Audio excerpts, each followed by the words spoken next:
والأبصار يا مدبر الليل والنهار يا محول الحال والأحوال حول حالنا إلى أحسن الحال إلهي أزوى البلاء وبرهن الخفاء وانكشف الغطاء وانقطع الرجاء وزاكت الأرض ومنعت السماء وأنت المستعان إليك المشتكى وعليك المعول في الشدة والرخاء اللهم صل على محمد وآل محمد أولي الأمر الذين فرضت علينا طاعتهم وعرفتنا بذلك منزلتهم ففرج عنا بحقهم فرجا عاجلا قريبا كلمح البصر وهو أقرب يا محمد يا علي يا علي يا محمد اكفياني فإنكما كافيان وانصراني فإنكما ناصران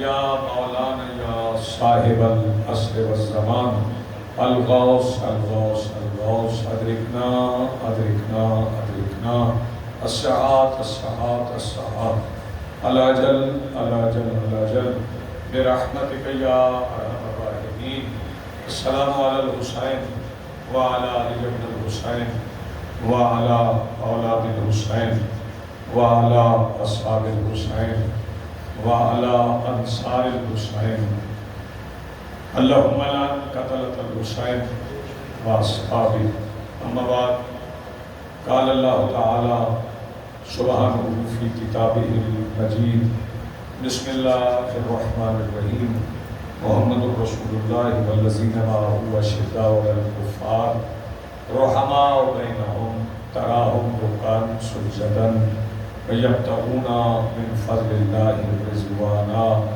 سیماہم فی وجوہہم من اثر السجود صلوات پڑھیں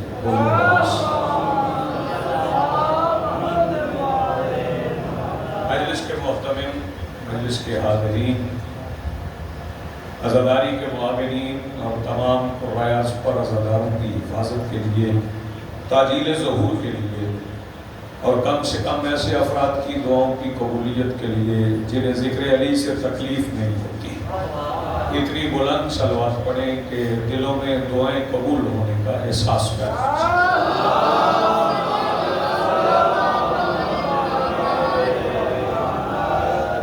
آج کی صفحہ ادائی صفحہ انتظار اور اس پر حاضر منتظرین کے دلوں میں موجود ولایت ولی مطلق کے وسیلہ سے درخواست گزار ہوں اپنے اس وارث کے حضور جو پردہ غیب میں حسین اصل کی حیثیت سے موجود ہے کہ کائنات کا وہ مطلق العنان مدبر الامور اپنے رخ سے حجاب غیبت ہٹائیں اور کعبہ کی چھت سے اپنے پہلے ہی خطبے میں کائنات کو سمجھائے کہ علی کل بھی واجب تھا علی آج بھی واجب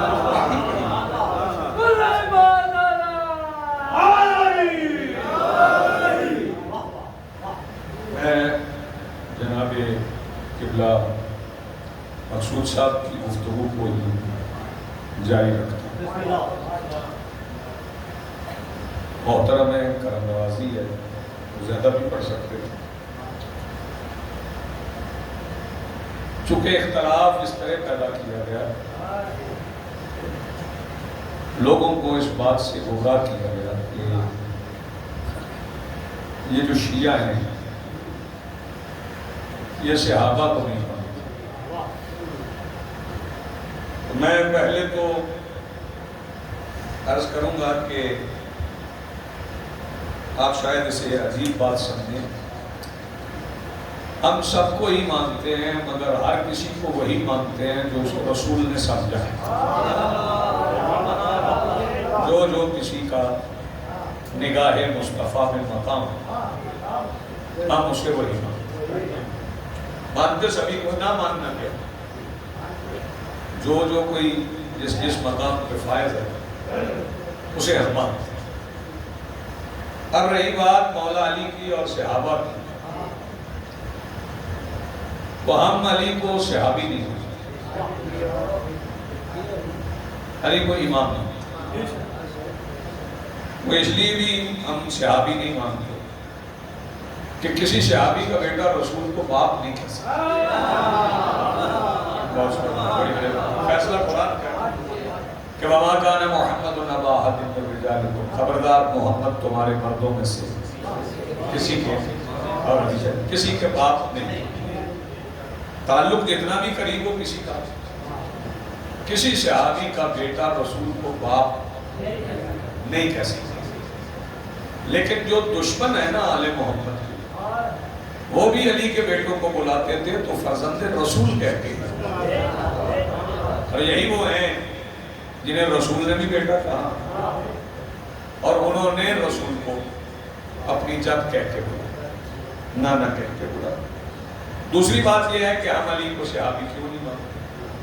متوجہ رہیے کہ جب ہجرت ہو گئی، مدینہ ہجرت کر گئے رسول، اور میرے مولا علی کو بستر پہ سلایا بھی رسول نے، بستر بھی میرے آقا کا، سلایا بھی علی، حکم بھی دیا کہ سونا. میں آپ کی خاموشی کا لطف بھی لوں گا، صرف شرط یہ ہے کہ دیکھنا. حکم یہ تھا کہ سونا ہے، لیٹنا نہیں. سونا بڑا مشکل ہوتا ہے جب کسی کے کہنے پہ سونا پڑے تو پھر سونا مشکل ہوتا ہے. اور پھر اسے کہنا کہ سو جاؤ جو کبھی سویا ہی نہ ہو.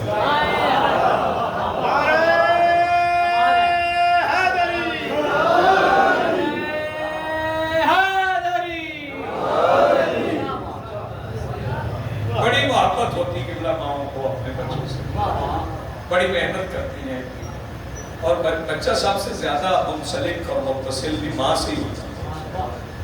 دنیا میں آنے کے بعد سب سے پہلے پہچانتا بھی ماں کو، باپ کو بعد میں پہچانتا. لیکن مائیں ساری رات محنت کرتی ہیں، سو جا سو جا سو جا، بچہ نہیں سوتا. یعنی محبت کی بھی انتہا ہے، اور محبت کی انتہا پہ بھی وہ سلائیں تو سوتا نہیں. پتہ نہیں رسول اور علی کے درمیان کیا رشتہ تھا. رسول نے کہا سو جاؤ اور علی سو گئے. اور یہ سونے سے مجھے ذرا آگے جا کے ایک بات یاد آ گئی. لیلۃ الحریر ایک رات ہے، وہ صفین کی جنگ. یہ لیلۃ الحریر وہ رات ہے جس میں ساری رات علی لڑے. توجہ فرمائیے گا. اور لیلۃ الحریر میں فکرہ سن لیں، دل چاہا تو داد دیجئے گا، ورنہ آپ کی خاموشی بھی رہے، دل سے دعا نکلتی رہے تو بڑی داد.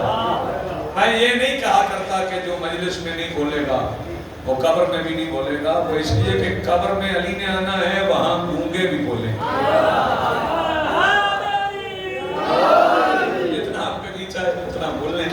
لیلۃ الحریر میں مالک نے مالک سے کہا، میں نے فکرہ کہا اپنے غور میں، مالک نے مالک سے کہا. پھر سنتے ہیں مالک نے مالک سے کہا. اچھا چلیں ٹھیک ہے. مالک نے مالک سے، یعنی اگر نہیں سمجھ آئی کسی بچے کو، بزرگوں کو تو آ گئی. مالک اشتر نے مالک کائنات سے کہ مولا میں نے آپ کو ہجرت کی رات کے علاوہ کبھی سوتے نہیں. اگر کوئی اہل سنت پہ سن رہا ہے تو وہ مقام اطاعت رسول سے. مولا ہم نے کبھی آپ کو ہجرت کی رات کے علاوہ سوتے ہوئے نہیں دیکھا. حسنین کے بابا نے فرمایا ہجرت کی رات کے علاوہ کبھی مجھے محمد نے سونے کا کہا ہی نہیں. وہ کہتے تو ہم سوتے، انہوں نے کبھی کہا نہیں ہم سوئے نہیں. کہہ گئے رسول آپ نے سونا ہے، اور علی سو گئے. اچھا پھر یہ ذرا غور فرمائے، شکلیں ملتی ہیں بھائیوں کی بھائیوں سے. اکثر اوقات ایسا ہوتا ہے بھائیوں کی شکلیں بھائیوں سے ملتی، اور جو جڑواں بھائی ہوتے ہیں اگر ان کی شکلیں ملتی ہوں تو جن میں وہ رہتے ہوں وہ پہچان لیتے ہیں یہ کون ہے اور یہ کون ہے. علی اور رسول کے درمیان تو فرق ظاہراً 30 سال کا فرق. رسول ہجرت کے وقت 50 سال کے، علی 20 سال. یہ تھوڑا فرق نہیں. اب اگر 20 سال کا فرق 30 سال 50 سال کے فرق کے بستر پہ سوئے تو پتہ تو چل جانا چاہیے جوان سویا ہوا. لیکن یقین جانیے ساری رات مکے کے کافر سوئے ہوئے علی کو جاگا ہوا محمد سمجھتے ساری رات وہ محمد ہی سمجھتے. اور سیدنا جب فجر کے وقت نبوت کی چادر ہٹی تو اندر سے امامت نکلی. اس پہ غور نہیں فرمایا. نبوت کی چادر ہٹی اندر سے امامت نکلی. ایک فکرہ سامنے آ گیا. تو جب علی باہر نکلے تو باہر لوگ کھڑے تھے. وہ کھڑے تھے. اب میں بتاؤں تاریخ میں نہیں کر سکتا علی کے فضائل میں کیا پڑھوں گا, لیکن اتنا سننے آئے تھے قتل مصطفیٰ کے ارادے سے. لیکن ابو طالب کے بیٹے کے چہرے میں جلال اتنا تھا کہ آئے ہوئے کسی کافر کی یہ جرأت بھی نہ ہوئی کہ علی سے پوچھے کہ محمد کہاں.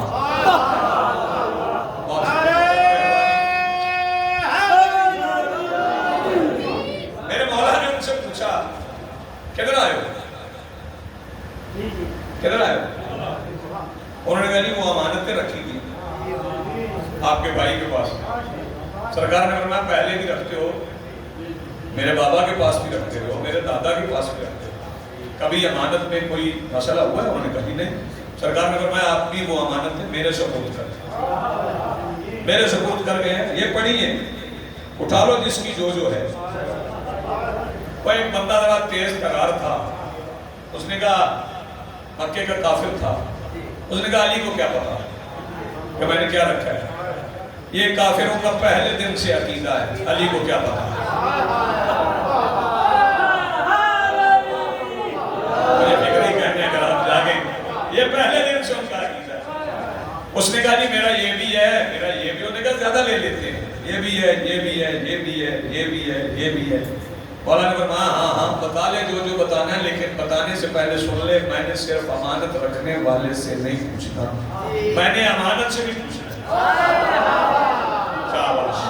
میں نے امانت سے بھی پوچھنا ہے کہ تو کس کی ہے.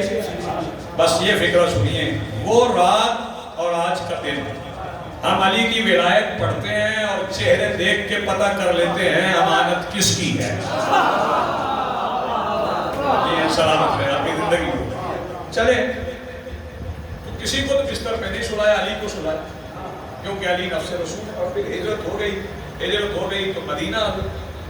جب مدینہ آ گئے تو مدینہ میں جو مہاجر آئے تھے, مہاجر ہونا بری بات نہیں, فضیلت کی بات.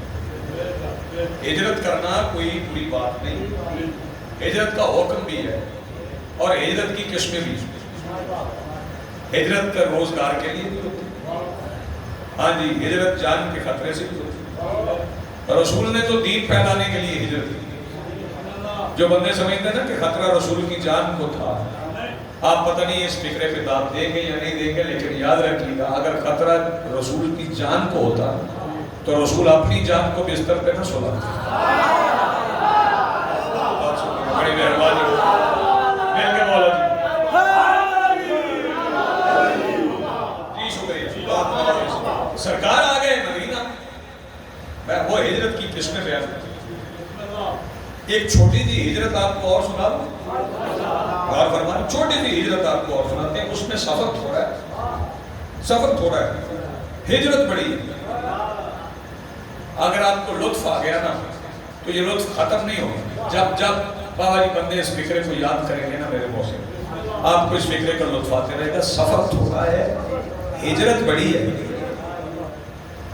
آخری رات عاشور کی شب اور میں تھوڑا فاصلہ طے کر کے کائنات کی سب سے بڑی ہجرت. بڑی مہربانی, آپ نے اتنا اچھا سنا. کیوں؟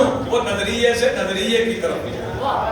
ہاں, نظریے سے نظریے کی طرف ہجرت تھی. یزیدیت کو چھوڑ کے حسینیت کی طرف آئی. اس سے بڑی ہجرت کوئی ہو ہی نہیں سکتی. اور یہی ہجرت ہوتی ہے. گھر میں بیٹھ کے بھی بندہ بے نماز نماز کی طرف جائے تو یہ بھی ہجرت ہے.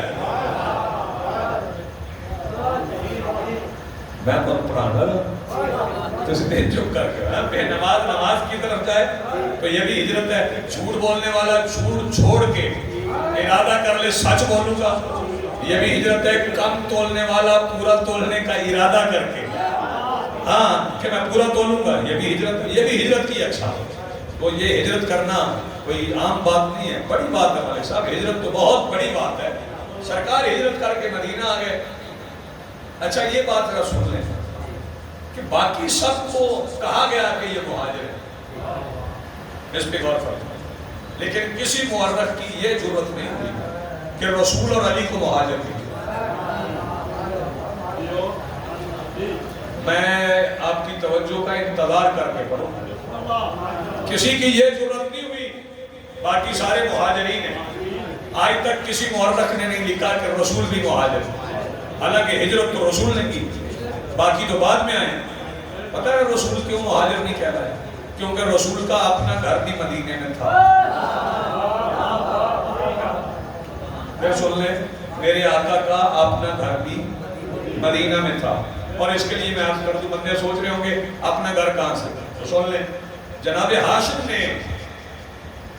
یثرب میں، جو بعد میں مدینہ بنا، جناب ہاشم کی شادی ہوئی تھی یثرب، بنو خزرج میں شادی ہوئی تھی، اور سرکار نے وہاں زمین خریدی، وہاں گھر بنایا، اور جس خاتون سے، جس مستور سے شادی ہوئی تھی، ان سے یہ شرط طے ہوئی تھی کہ جو بیٹا ہوگا نا وہ 7 سال یثرب میں رہے گا، پھر مکہ جائے گا۔ جناب ہاشم گئے تھے شام تجارت کے لیے، اور وہیں پہ پردہ فرما، پھر یہ پہلا تابوت ہے جو شام سے مکہ ہے اور مکہ میں دفن ہوا۔ دنیا پوچھتی ہے ان کا مذہب کیا تھا اور دوسروں کا مذہب کیا تھا، تو آؤ سن لو، توجہ فرمائیے گا۔ بنو ہاشم کے اور دوسروں کے مذاہب میں فرق یہ ہے کہ دوسروں کی لاشیں پھینک دی جاتی تھی، بنو ہاشم دفن ہوتے تھے۔ اور نہیں فرمایا آپ نے، وہ پھینک دی جاتی تھی، بنو ہاشم دفن ہوتے تھے، قبریں تو ہی نہیں کی۔ توجہ فرما رہے ہیں، جناب ہاشم وہ پھر مکہ لایا گیا، اور پھر چونکہ وہاں پہ جس شہزادے کی آمد متوقع تھی وہ جناب ہاشم کے بعد تشریف، اور نام جناب ہاشم رکھتے تھے۔ ہجرت پہ بات آ گئی تو میں رکھتا، تو نام رکھے تھے شیبۃ الحم۔ کیا نام رکھے تھے؟ شیبۃ الحم۔ ایک تو مسئلہ رضی شاہ جی یہ ہے کہ لنگر کے بعد والی مجلس وہ بڑی مشکل ہے، اوپر پنکھا بھی لگا ہو، نیچے بندہ شکم سیر ہو کے بھی بیٹھا ہو، تو نیند کا آ جانا تو کوئی مسئلہ ہی نہیں۔ تو میں کسی کو آگے جگانے والا بھی نہیں، اپنے ارد گرد دیکھیے گا، اگر کوئی جگانے والا ہو اسے جگا دیجیے گا۔ توجہ فرمائیے گا، وہ سرکار کی آمد ہو گئی شیبۃ الحم، وہ 7 سال کے ہو گئے، تو جناب ہاشم کے بھائی تھے جناب مطلب، جناب مطلب کو وصیت تھی کہ 7 سال کے بعد میرے بیٹے کو لے آنے۔ جناب مطلب 7 عربی گھوڑوں پہ سوار ہو کے، 7 بندے گھوڑے دوڑاتے ہوئے جب یثرب میں داخل ہوئے تو وہاں باہر بچے کھیل رہے تھے، باقی بچے اتنے بلند اور قوی اور صحت مند اور تیز رفتار گھوڑے دیکھ کے ڈر کے بھاگ گئے۔ ایک بچہ آگے بڑھا، اس نے جناب مطلب کے گھوڑے کی لگام میں ہاتھ ڈال کے کہا، آپ کو نہیں پتا بستیوں کے نزدیک گھوڑوں کی رفتار آہستہ کر لیتے ہیں، آپ یہاں کرنے کیا ہیں؟ جناب مطلب نے کہا، آپ کو ہی لینے آیا ہوں۔ میں اتنا سادہ کر کے پڑھ رہا ہوں، آپ پتہ نہیں کیسے سن رہے ہیں، آپ کو ہی لینے آیا ہوں، کیونکہ ہمارے خون کے سوا کسی کی جرأت نہیں کہ ہمیں ایسے روک لے۔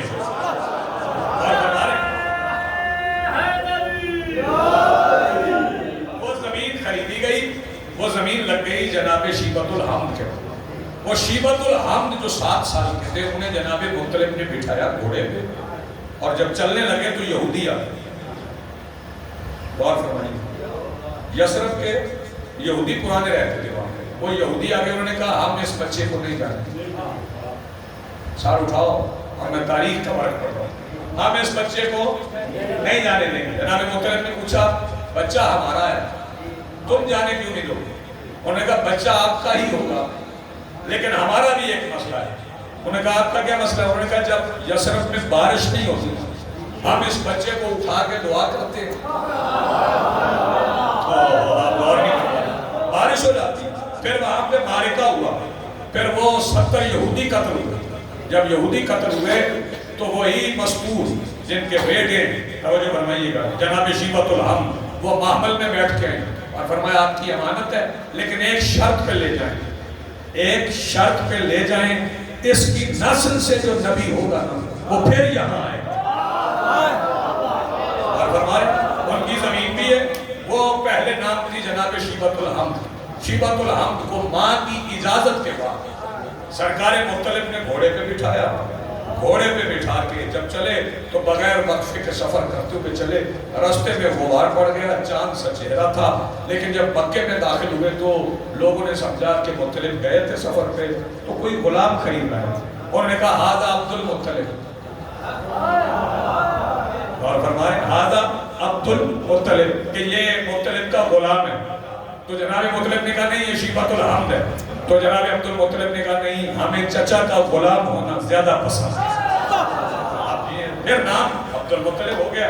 جناب عبد المطلب کی نسل سے پھر سرکار ابو طالب، جناب حمزہ، اور فرمائے متوجہ رہیے گا، جناب حارث ہے، جناب عبداللہ ہے۔ یہ جو 10 بیٹوں والی روایت ہے اس کا بھی تجزیہ کرتا ہے۔ یہ کچھ بچے ایسے تھے جو بے وارث تھے، وہ پلے ان کے دسترخوان میں، اس زمانے میں متبنہ ہونے کا رواج تھا۔ آپ بڑا اچھا سن رہے ہیں، بعد میں لوگ سمجھ لیتے تھے جیسے زید والا معاملہ ہے، زید بن حارث والا جیسے معاملہ ہے کہ لوگ سمجھتے تھے کہ بیٹا ہے رسول کا، نہیں، وہ اس زمانے میں بھی لوگ سمجھتے تھے، جیسے ابو لہب کو لوگ سمجھتے ہیں رسول کا چچا ہے، یہ چچا نہیں ہے، لے پالک ہے۔ اگر یہ چچا ہوتا تو ایک بات سن لیں، میں قرآن پڑھ رہا ہوں، جناب ابراہیم علیہ السلام کی ایک دعا ہے، اور وہ دعا یہ ہے کہ وَجْنُبْنِي وَبُنَيَّ أَن نَعْبُدَ الْأَصْنَامَ، اللہ مجھے اور میرے بیٹوں کو بتوں کی پرستش سے دور رکھنا۔ دعائے ابراہیمی کا تقاضا ہے کہ کوئی بت پرست ابراہیم کی نسل میں نہ ہو۔ اسی طرح لوگوں نے بعد میں یہ رشتے جوڑ لیے کہ فلاں بھی رشتہ دار ہے تو فلاں بھی رشتہ دار ہے تو فلاں بھی رشتہ دار ہے۔ باہر طور وہ زمین خریدی ہوئی تھی جناب ہاشم نے، وہ پھر جناب عبد المطلب کے نام ہوئی، جناب عبد المطلب نے وہ زمین نام کر دی جناب ابو طالب کی۔ صلوات پڑھ لیں مولا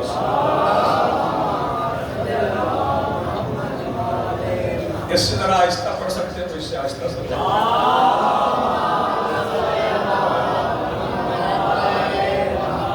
اچھا زمین نام ہوئی جناب ابو طالب کے۔ جناب مجھے ویسے بتا دیں، کوئی اتنا بڑا معاملہ نہیں، بتا دیں کیا مسئلہ؟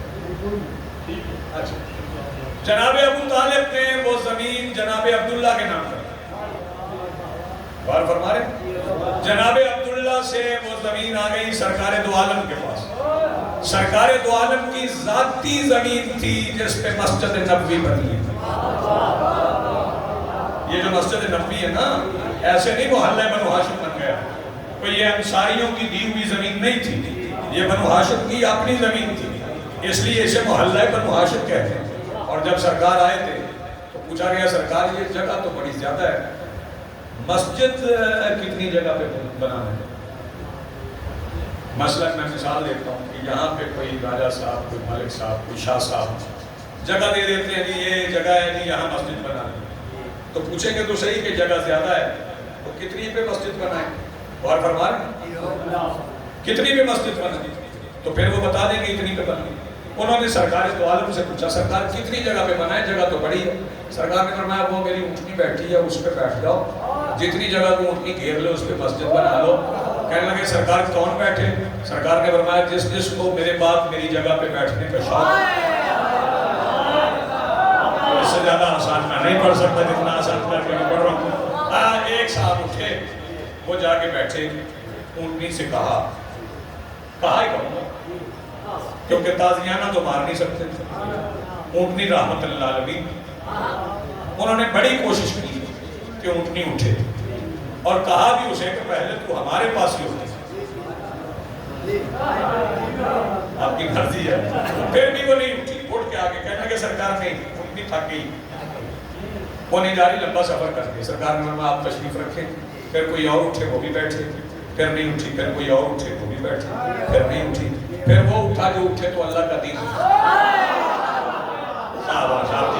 پھر وہ اٹھا جو اٹھے تو اللہ کا دین اٹھا۔ میرے مولا علی اٹھے جا کے اونٹنی پہ بیٹھے، وہ جانور، اس جانور کو میں کیا کہوں جس پہ رسول بیٹھ جائے اس کا بھی شعور بڑھ جاتا ہے.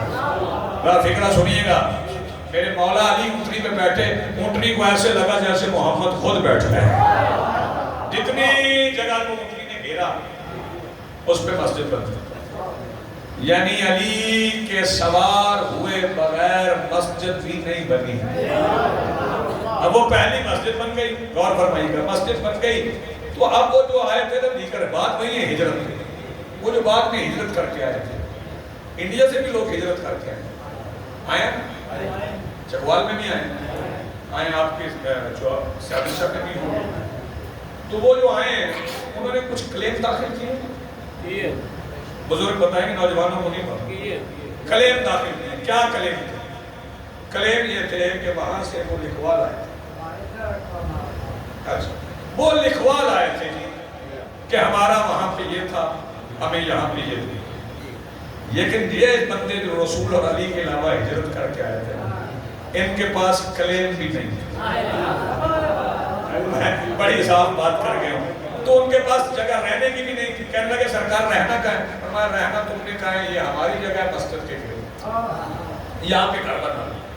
انہوں نے کہا جی یہ مدینے والے، یہ بن امیر خاتون نام ہے، بن والوں مجھے یہ بتاؤ یہاں کوئی نیا بندہ آ جائے تو نئے بندے کے لیے نئی جگہ پہ آ کے مقامی ہو جانا بڑا مشکل ہوتا ہے. بڑا مشکل ہوتا ہے. رسم و رواج ہوتے ہیں، طریقے ہوتے ہیں، رہن سہن ہوتا ہے. تو انہوں نے کہا یہ مدینے والے برداشت نہیں کریں گے نا کہ ہم ادھر سے نکلے. سرکار نے فرمایا تم ان کی پرواہ نہ کرو، تم اپنے سارے دروازے نا مسجد کے اندر ہی کھولو. مسجد کے اندر کھولو، یہاں سے گزرا کرو، بازار چلے جایا کرو، جو چیز خریدنا ہو وہ خرید کے آیا کرو، مسجد سے گزرا کرو، گھر چلے جایا کرو. تمہیں کسی کے ساتھ زیادہ بے تکلف ہونے کی ضرورت ہی نہیں. اگر کسی کے پاس کھانے کو نہ ہو تو میرا دسترخوان جو ہے. اور یقین جانیے میں نے تاریخ میں پڑھا ہے اکثر صحابی 2 وقت کا کھانا اس کے دسترخوان پہ کھاتے تھے جس کے بارے میں لوگ آج کہتے ہیں سلام اس پر کہ جس کے گھر میں منجی تھی. اور فرمانے مل کے بولو حیدری. بہت شکریہ، بڑی مہربانی. وہ گزرنے لگے، جاتے تھے، آتے تھے. میں نے صحابی اور علی کا فرق واضح کرنا ہے. گزرتے تھے، مسجد سے گزرتے تھے، واپس آتے تھے، مسجد سے گزرتے تھے، گھر چلے جاتے تھے. اللہ کو اپنے گھر میں یہ مداخلت اچھی نہیں. لطف لیا کریں بات، زور نہ سنا کریں. اللہ کو اپنے گھر میں یہ مداخلت اچھی نہیں لگی. اللہ نے حکم دیا میرا حبیب میرے گھر میں کھلنے والے ان سارے دروازوں کو بند کر دے جن گھروں کے آداب میرے گھر سے مختلف ہیں. آپ نے غور نہیں فرمایا، جو گھر میرے گھر سے مختلف ہیں ان کو بند کر دے. میرے مولا نے بلایا اور ان کو کہا بھائی دیکھو یہ آیت آ گئی ہے سب افواہ کی، تم اپنے اپنے دروازے بند کر دو. اب گلی سے جایا کرو، گلی سے آیا کرو، رستہ دوسری طرف. وہ گلی سے آنے جانے لگے. ایک دن گزر رہے تو انہوں نے دیکھا علی مسجد سے آ رہے تھے، مسجد سے جا رہے تھے. فکرہ آپ سنیں گے تو لطف لیں گے. مسجد سے گزر رہے تھے اور علی کے بچے بھی مسجد سے، علی خود بھی مسجد سے. توجہ فرمائیے گا. انہوں نے کہا یا رسول اللہ یہ کیا ہے، ہمارے دروازے بند ہو گئے، علی کا کھلا ہوا ہے. سرکار نے فرمایا اللہ نے کہا ہے لوگوں کے دروازے بند کر دے، یہ اللہ کا دروازہ ہے. ہاں جا کے دیکھ لو یہ بیوت اللہ میں شامل ہے، آل محمد کے گھر اللہ کے گھروں میں شامل ہے. اس گھر کا دروازہ کھلا رہا، صحابیوں کے بند ہو گیا. اور پھر بھی غربت تو تھی نا، پھر بھی شکایت ہو گئی. بس یہ ایک فکر اور سنے پھر مسائل پڑھتے ہیں. پھر سرکار نے فرمایا چلو میں نا جوڑے بنا دیتا ہوں تاکہ ایک دوسرے کی مدد. کبھی آ رہے ہیں کبھی نہیں آ رہے ہیں. آج کدھر پہنچ گئے؟ یہ قریب نا جلدی آ جانا چاہیے. اچھا پھر وہ انہوں نے کہا جی جوڑے بنا دیتے. کیا بھائی بھائی بنا دیتے ہیں اور جس کو میثاق اخوت کہتے ہیں. بتاؤں کس کو کس کا بھائی بنا ہے؟ آئے نہیں آئے بسم اللہ تشریف رکھیں. میں نام لے کے بتا دیتا ہوں کون کس کا بھائی بنا. حضرت ابو بکر کو حضرت عمر کا بھائی بنا. حضرت عثمان کو حضرت عبد الرحمن بن عوف کا بھائی بنا، ابو ذر کو سلمان کا، مقداد کو حذیفہ کا، یعنی جس کا مزاج جس سے ملتا تھا اسے اس کا بھائی بنا، بھائی بنا۔ اب بھائی بھائی بنتے رہے، لوگوں کی نظر علی پہ تھی کہ علی کو کسی کا بھائی نہیں بنا۔ پھر وہ باتیں بھی ہو رہی تھی، علی تو اکیلے رہ گئے۔ جب بہت زیادہ باتوں میں علی اکیلے رہ گئے تو سرکار نے پھر علی کو قریب اور علی کی کلائی پکڑ لی۔ پہلے رسول علی کی کلائی پکڑ کے بولے نہیں، پہلے جو وہ بھائی بھائی بنے ہوئے تھے ان سے کہا تم دنیا میں ایک دوسرے کے بھائی ہو، تم دنیا میں ایک دوسرے کے بھائی ہو۔ پھر سن لو، تم دنیا میں ایک دوسرے کے بھائی ہو۔ پھر علی کا ہاتھ پکڑا اور ہاتھ پکڑ کے کہا یا علی انت اخی فی الدنیا و فی الآخرہ۔ شاباش، آپ نے بڑا اچھا سنا۔ علی تو دنیا میں بھی میرا بھائی ہے، آخرت میں بھی میرا بھائی ہے۔ اب آپ اتنے سمجھدار حضرات ہیں، آپ کے درمیان اگر میں یہ نقطہ نہ واضح کروں تو یہ ممبر سے ناانصافی ہے۔ پھر میں نے قرآن پڑھا، 30واں پارہ ہے، قرآن کہتا ہے یوم یفر المرء من اخیہ، اس دن بھائی بھائی سے الگ ہو جائے، بھائی بھائی نہیں رہیں گے۔ جس دن سارے بھائی بھائی نہیں رہیں گے اس دن محمد اور علی بھائی ہوں گے۔ اس کا مطلب ہے قیامت آ کے بھی محمد کو علی سے الگ نہیں کر سکتے۔ پھر سن لیں، قیامت بھی آ جائے تو علی اور رسول الگ الگ نہیں ہو سکتے۔ پھر سن لیں، اگر اب بات اب بھی واضح نہیں ہوئی، رشتہ اب بھی واضح نہیں ہوا کہ رشتہ کیا ہے، تو سن لیں کہ کچھ بندے نا میرے آقا رسول کے پاس آئے، آگے نا وہ کچھ کہنا چاہتے، آگے بیٹھ گئے، آتے رہتے تھے، ویسے ضرورت سے بھی آتے تھے، ادھار لینے بھی آتے تھے، کیونکہ یہ پرانا سلسلہ چلا رہا، جناب خدیجہ سے چلا رہا، ادھار لینے بھی آ جاتے تھے۔ مجھے نہیں پتا کس نے واپس کیا کس نے نہیں کیا، یہ نہیں میں بتا رہا، ورنہ مجھے پتا ہے کسی نے نہیں کیا۔ ہاں، ادھار بھی رسول معاف کر دیا۔ وہ آتے تھے، ایک دن آگے سارے سامنے اکٹھے ہو کے بیٹھ گئے، تو ایک صاحب جی نے آگے رکھا تھا، وہ بولنے لگے، سرکار نے فرمایا نہ بولنا بھی بولنا نا، اس نے کہا تو نہیں سرکار، میں جو کہنے جا رہا ہوں وہ آپ کی شریعت کے مطابق ہے۔ سرکار نے فرمایا کیا شریعت کی بات کر رہے ہو؟ کہا شریعت کا فیصلہ ہے، بیٹی کے رشتے کا فیصلہ باپ کرتا ہے۔ ہاں، میں دیکھتا ہوں آپ کون سمجھتا ہے، بیٹی کے رشتے کا فیصلہ باپ کرتا ہے۔ سرکار نے فرمایا بالکل یہ فیصلہ ہے شریعت کا اور میری شریعت ہے، بیٹی کے رشتے کا فیصلہ باپ کرتا ہے، لیکن جس بیٹی کی تم بات کر رہے ہو اس کے رشتے کا فیصلہ وہ کرے گا جو کسی کا باپ ہے۔ بڑی مہربانی، تم کتاب بنا کے اوصاف وصف صفات تو علی صحابہ میں شامل ہیں، صحابی اور ہیں۔ اگر یہ ڈاکٹر صاحب آ گئے تو اندر تشریف لے آئے، اگر باہر ہیں تو باہر کھڑے ہیں۔ میں مرضی ان کی، میں تو پڑھتا رہوں گا جانے تک آپ ایک بار سلوات پڑھ لیں، میں پڑھتا ہوں۔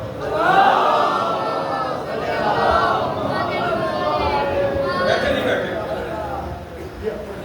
آپ نے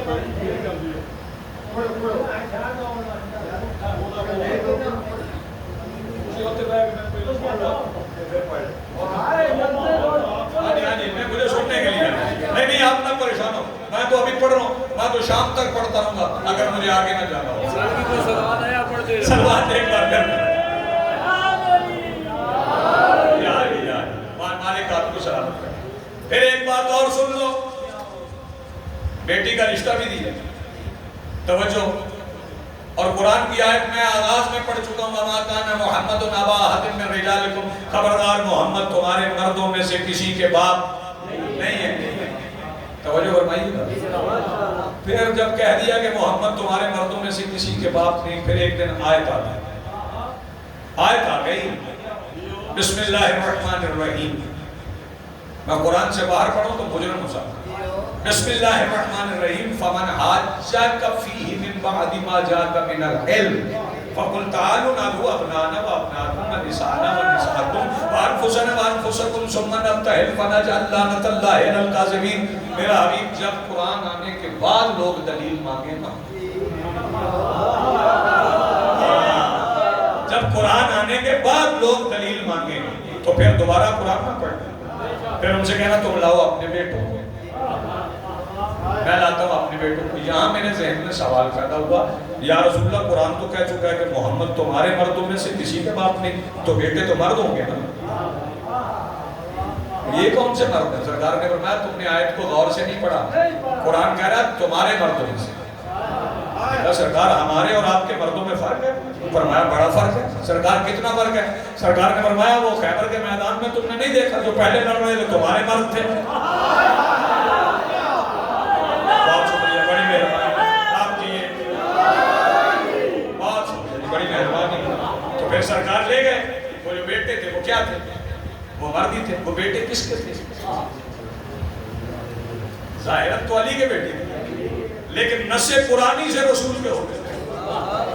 ہاں جب کہا ابنانا ہمارے بیٹے وابناکم، تو ان کے آئے وہ عیسائیوں کے، جو رسول لے گئے وہ رسول کے بیٹے.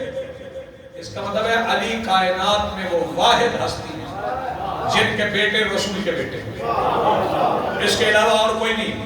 مجھے ایک واقعہ یاد آ رہا ہے، یہ مامون شیعہ تو جانتے ہیں، بچے نہیں جانتے. مولا رضا کے زمانے میں جو عباسی تھا، ہارون کا بیٹا کہتے ہیں، ہارون کا بیٹا واللہ علم. اچھا چل ٹھیک ہے. وہ مامون جو ہے اس نے میرے مولا رضا سے کہا، یہ بھی سن لیں کہ اس نے بھی وہی تاریخ پڑھی ہوئی تھی نا. اس نے کہا جی آپ ابو طالب کی اولاد، تاریخ میں لکھا ہے ابو طالب بن عبد المطلب. ہم عباس کی اولاد، عباس بن عبد المطلب. آپ بھی چچا کی اولاد، ہم بھی چچا کی اولاد. پھر آپ افضل کیسے ہوئے؟ اس طرح کی باتیں نہیں سنا کرتے. آپ افضل کیسے ہوئے؟ سرکار نے مسکرا کے فرمایا میں ابھی سمجھاتا ہوں. اس نے کہا جی سمجھائیے. سرکار نے فرمایا اگر رسول آ جائیں ابھی رسول آ جائیں اور تمہیں مامون کہیں میں نے تمہاری بیٹی سے نکاح کرنا تو کیا کرو گے؟ اس نے کہا اس سے بڑی فضیلت کیا ہے؟ اس سے بڑی فضیلت کیا ہے کہ رسول میری بیٹی سے نکاح کرے؟ یہ تو بڑی عزت کی بات ہے. سرکار نے فرمایا وہ رسول جو تیری بیٹی سے نکاح کرے وہ مجھ سے بیٹی کا رشتہ مان سکتا ہے؟ اس نے کہا کیا کہتے ہیں؟ ہاں آپ کی بیٹی ان کی بیٹی ہے. فرمایا یہی فرق ہے ہم میں اور تم میں. اب جی یہ سلامت رہے، یہ ہم میں اور تم میں فرق ہے. میرے محترم سامعین، بندہ شیعہ ہے یا سنی ہے، پہلے سمجھیں ابھی قبلہ نے بات ختم کی مولا پہ کہ مولا کے معنی کیا ہے. تو معنی پہ میں بزرگ بیٹھے ہیں، جب معنی ہوتے ہیں مثلاً آپ عربی بندہ پڑھتا ہے، توجہ فرمائیے، تو بندے پوچھتے ہیں یہ انگریزی نہیں بچے پڑھتے. آج کل تو خیر بڑی عام ہو گئی ہے، جب سے موبائل عام ہوا ہے تو وہ لفظ بچے ماؤں سے بولتے ہیں. اب اماں تو کام ہی بچے کہتے ہیں، ایسے ہی اماں تو اب کام ہی کہتے ہیں، ابا بھی ان کاٹی اب. ہاں جی اب وہ لفظیں بدل گئی. میں وہ لفظ ممبر سے کہنا نہیں چاہتا، آل محمد کے ذکر کی لغت الگ ہوتی ہے. لفظوں کے معنی پوچھتے ہیں تو لفظ کے معنی پھر کیا ہوتے ہیں؟ پھر ایک لفظ ہوتے ہیں، پھر ایک لفظ ہوتے ہیں، پھر ایک لفظ ہوتے ہیں. زبانوں میں ترجمہ ہوتا رہے تو پھر لفظ در لفظ در لفظ در لفظ ہی ہوتا جاتا. رسول جانتے تھے کہ بندے معنی کریں گے، رسول نہیں، اسی لیے جب تک معنی کے وجود تک نہ پہنچا جائے تب تک بات واضح نہیں ہوتا. رسول نے پالان کے منبر پر اپنے آپ کو معنی کے وجود کے طور پہ علی کے ساتھ کھڑا کیا. نہیں آپ نے غور نہیں کرتا. اگر کسی کو مولا کے معنی سمجھ میں نہ آئے تو مجھے دیکھ لو، جو میں تمہارے لیے ہوں. توجہ فرمائیے گا، رسول کو لوگوں نے دوست اس لیے کہا تاکہ علی کو دوست کہہ سکے، ورنہ رسول کو دوست سمجھنا بھی نہیں چاہیے، کیونکہ دوستوں سے تو بندہ بے تکلف ہو جاتا ہے. ہوتا ہے کہ نہیں ہوتا؟ بولو تو رسول کے سے تو بات کرنے کے آداب قرآن نے بتائے. قرآن کہتا ہے یا ایھا الذین آمنوا لا ترفعوا اصواتکم فوق صوت النبی. اے ایمان والو تمہاری آواز نبی کی آواز سے بلند نہ ہو. اس کا مطلب ہے جس کی آواز نبی کی آواز سے بلند ہو گئی اس پہ کل بھی لعنت تھی. بہت شکریہ, بڑی مہربانی. نبی کی آواز سے آواز بھی بلند نہیں کرنا, نبی کے آگے بھی نہیں چلنا, نبی کے برابر بھی کھڑے نہیں ہونا. توجہ فرمائیے گا. تو پھر ایک بات یاد رکھیں, جو نبی کے برابر نہیں کھڑے ہو سکتے وہ ان کے برابر کیسے ہو سکتے ہیں جو نماز کی حالت میں نبی کے اوپر بیٹھ جاتے ہیں.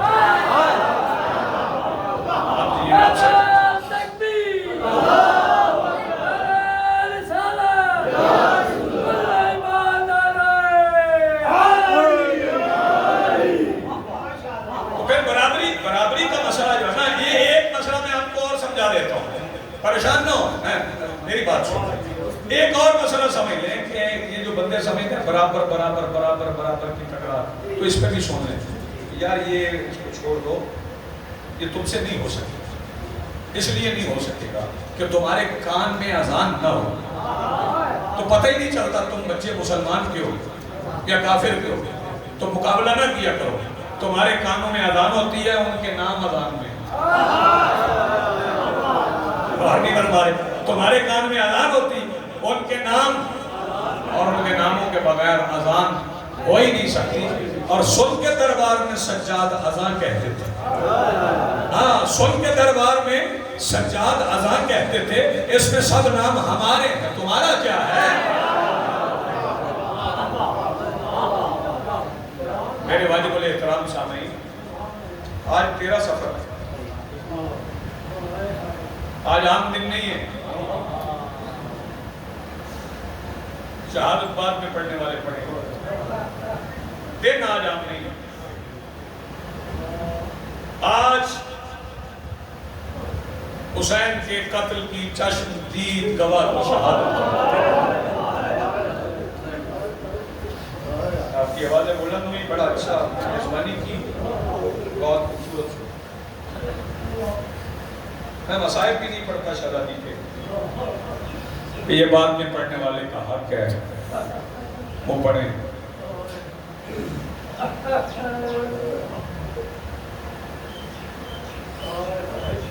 بندے ہمیں کہتے ہیں شیعہ بولتے ہیں. یار اگر تمہیں ہمارے رونے پہ اعتراض ہے تو چھڑوا دو ہمارا ہوگا. میں تو رضوی شاہی ہر مجلس میں اعلان کر رہا ہوں, پورے پنجاب میں اعلان کر رہا ہوں, ہمارا ایک کام کرو, ہم رونا چھوڑ دیں. ہمیں صرف ابو طالب کی بیٹیوں کی قبریں پوری کرنا, ہم رونا چھوڑ دیں. 18 بیٹیاں سرکار امام موسیٰ کاظم صلوات اللہ علیہ,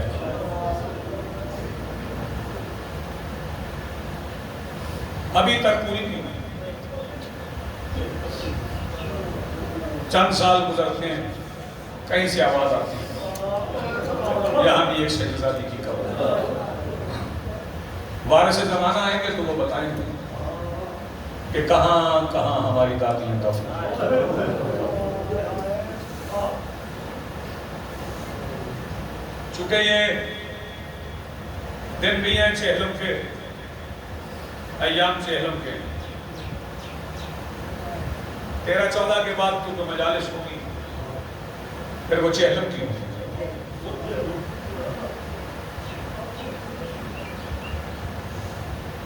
کسی اور کا چہلم اچھا نہیں لگتا, چہلم صرف رسول کا بیٹے کا. اور بہن نے منایا ایسے کہ شہزادی نے بتا دیا کہ جیسا غریب تم سمجھتے ہو ویسا میرا بھائی غریب نہیں. بیٹھ جاؤ بیٹا. جو بندے سمجھ رہے ہیں نا یہ اردو والا غریب ہے یا پنجابی والا, انہیں سمجھ نہیں ہے حسین کتنا امیر ہے. حسین اس امیر کو کہتے ہیں جس کی ایک بیٹی کا جہیز لوٹنے میں 9 لاکھ فوج کو 3 گھنٹے لگ جائے. جزاک اللہ مرحبا کے بعد بلند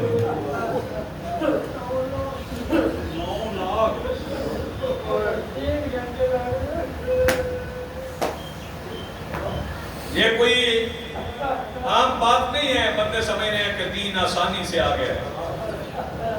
آج تو بندے فضائل آل محمد پہ تکراریں کرتے ہیں، جن کی فضیلتیں زیادہ نہ ہونا ان کی مصیبتیں زیادہ نہیں ہوتی۔ ہاں پھر سن لیں، جن کی فضیلتیں زیادہ نہ ہونا ان کی مصیبتیں زیادہ نہیں ہوتی۔ قید نبھا کے شام فتح کر کے بھائیوں سے مل کے علی کی بیٹی واپس مدینہ۔ چند فکرے مسائل کو سنیں۔ آج کے دن صرف ذکر فضائل کر کے چلے جانا یہ نازادار یہ ناانصافی ہے، جو اپنا وقت نکال کے لیے صرف مظلوم کی بیٹی کا ہونے لگا۔ جب شہزادی واپس آئی ہے تو مدینے کے باہر تشریف فرماؤ۔ روایات میں ہے کہ شہزادی نے کہا تھا یا مدینہ تو جدینا لا تقبلینا، ہے روایت، لیکن شہزادی نے پہلے اعلان کروایا بشیر بن یزلم سے کہ جاؤ جا کے اعلان کرو جو مسافر گئے تھے کربلا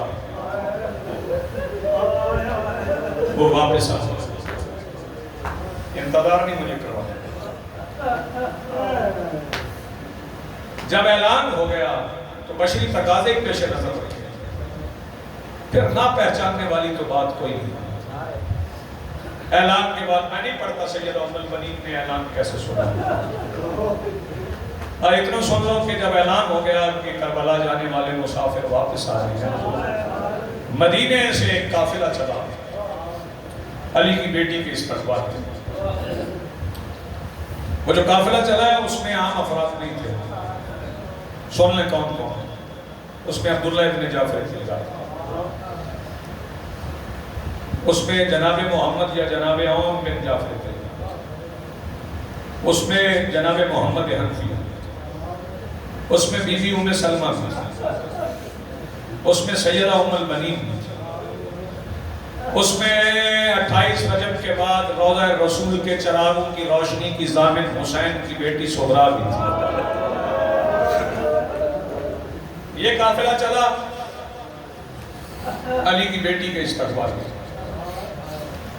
سب سے پہلے سیدہ اپنے چاچا محمد حنفیہ کے ساتھ مولا سجاد کے قریب پہنچا تو سجاد بہن کے لیے اٹھ کر، میں نے کبھی نہیں پڑھا بہن نے بھائی کو نہیں پہچانا، وہ تیری میری نسل کو پہچانتے،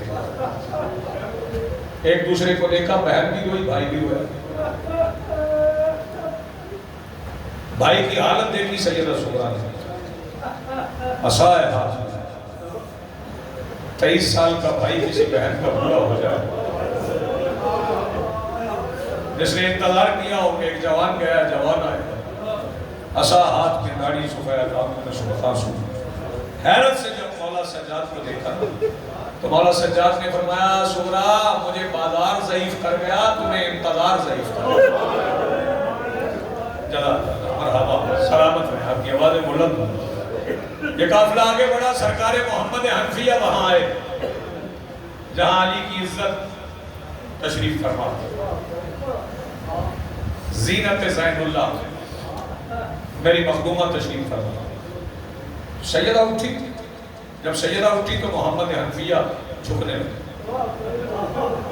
جب جھکنے لگے تو شہزادی فرماتی نا محمد آج جھک کے نہ رہے۔ محمد حنفیہ کہنے لگے سیدہ آپ ناراض ہیں، جھک کے کیوں نہ ملو؟ فرمایا ناراض کیوں ہونا ہے، میرے بھائیوں کی کتاب میں سے تو اکیلا رہ گیا، میں ناراض نہیں ہوں۔ تو سیدہ جھکوں کیوں نہ؟ فرمایا آج ویسے مل جیسے حسن مل، آج ویسے مل جیسے حسین مل۔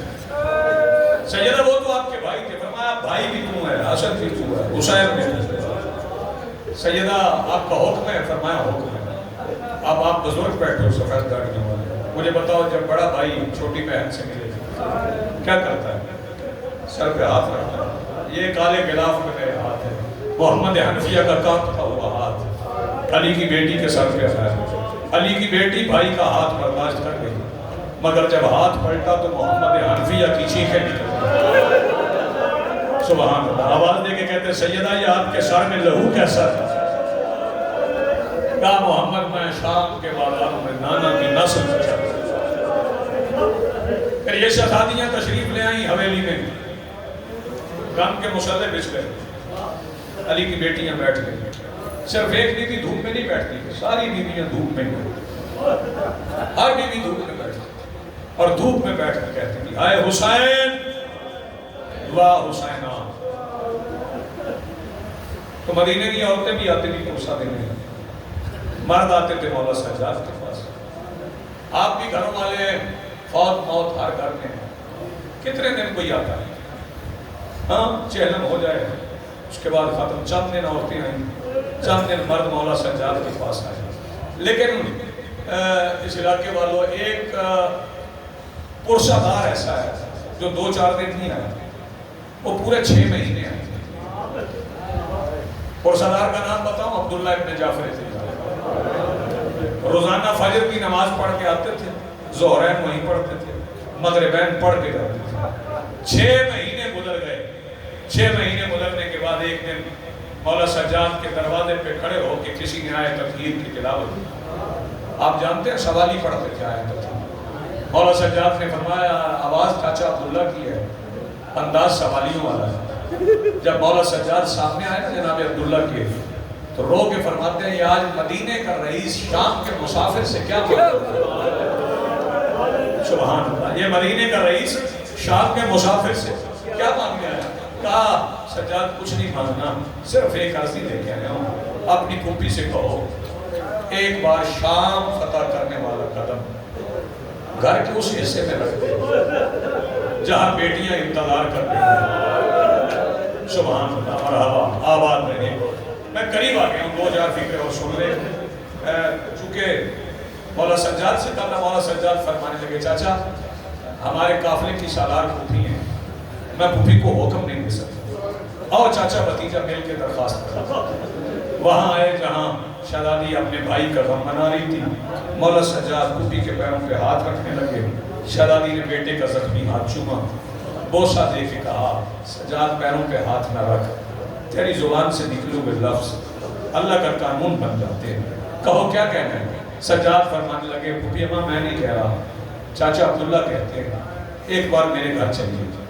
شہزادی فرماتی ہیں اچھا میں چلتی ہوں گھر، مگر کہہ دو عبداللہ سے ایک شرط پہ جاؤں. جناب عبداللہ نے ہاتھ باندھ لیے، کہنے لگے جتنی شرطیں ہم چاہیں میں اتنی پوری کر دوں. شہزادی فرماتی نہیں شرط صرف اتنی ہے، جاؤں گی ویسے جیسے عباس کی موجودگی میں جاتا. آپ تھکتے ہیں تو میں شراب کر رہا ہوں.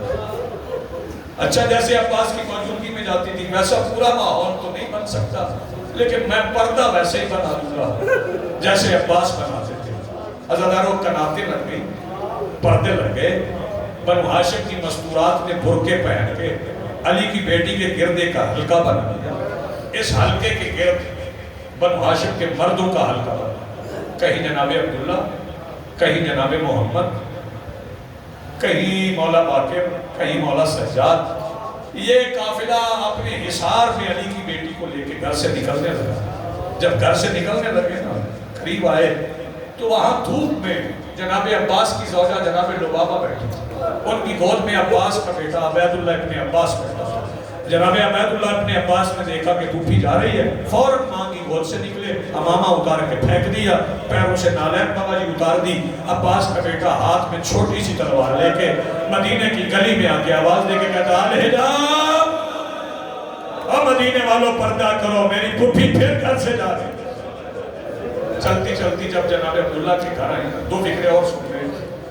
جب گھر آئی تو وہاں ایک تخت سجا، تخت پہ کالا کپڑا پڑا، اور جناب عبداللہ کہنے لگے سیدہ بیٹھے اس پہ. شہزادی فرماتی عبداللہ جب سے اکبر اترا ہے میں مٹی پہ بیٹھ گیا، میں تخت پہ نہیں بیٹھا. جناب عبداللہ کہنے لگے سیدہ یہ تخت نہیں ہے، میں نے ممبر بنایا، اس پہ بیٹھے مجھے کربلا کے حالات سنا، مجھے کربلا کے حالات سنا. شہزادی فرماتی عبداللہ بیٹوں کی جنگ سننا چاہتے ہو؟ جناب عبداللہ کہنے لگے 2 تھے، اگر 100 بھی ہوتے نا میں حسین پہ وار دیتا۔ تو شہزادی فرماتی ہے پھر کیا سننا چاہتے ہو کربلا میں؟ آواز دے کے کہتے ہیں صفین کے میدان میں چاچا علی نے کہا تھا حسین میرا سب سے بہادر بیٹا ہے، صرف اتنا بتا دے آخری وقت میں حسین لڑا کیسے؟ سیدہ آپ کو سلامت رکھے۔ سیدہ فرماتی ہے اچھا عبداللہ پھر سنو۔